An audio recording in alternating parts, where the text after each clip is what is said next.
Hi friends, అందరికీ నా హృదయపూర్వక నమస్సుమాంజలిలు. రోండా బర్న్స్ శక్తి 28వ భాగం. మీ జీవితం మీ కథ. మీ జీవితం కథ మీరే రచించుకుంటున్నారు కాబట్టి ఎలాంటి కథ చెప్పబోతున్నారు? మీరు చేయగల పనులు, చేయలేని పనుల గురించా? అదా మీరు చెప్పే కథ? అయితే ఇది నిజం కాదు. ఎవరైనా మీరు ఇంతకంటే తక్కువ అని చెబితే నమ్మకండి. ఎవరైనా మీ సామర్థ్యానికి పరిమితులు ఉన్నాయని చెబితే నమ్మకండి. మీరు అమితంగా ఇష్టపడినది సాధించలేరని చెప్పినా నమ్మకండి. మీరు అనేక మంది గొప్ప వాళ్ళంత విలువైన మనుషులు కారని చెబితే వినకండి. మీరు ఇంతవరకు ఏమీ సాధించలేదని, ఏదైనా సాధించి మిమ్మల్ని మీరు నిరూపించుకోవాలని అంటే వాళ్ళ మాటలు వినకండి. మీ వల్ల ఏమీ కాదని ఎవరైనా అంటే అస్సలు నమ్మకండి. ఇందులో ఏ ఒక్కదాన్ని మీరు వినిపించుకున్నా మీ మీద మీరు పరిమితులు విధించుకుంటున్నారన్నమాట.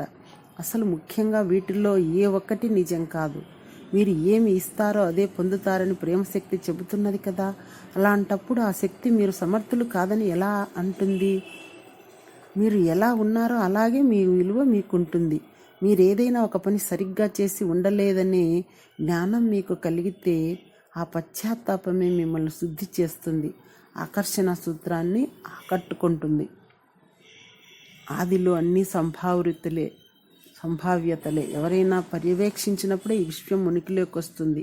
ఈ పర్యవేక్షకులు కొన్ని కోట్ల సంవత్సరాల తర్వాత రంగంలోకి వస్తే మాత్రమే ఈ విశ్వం ఉంది. ఆ సంగతి మనకు తెలుసు కాబట్టి.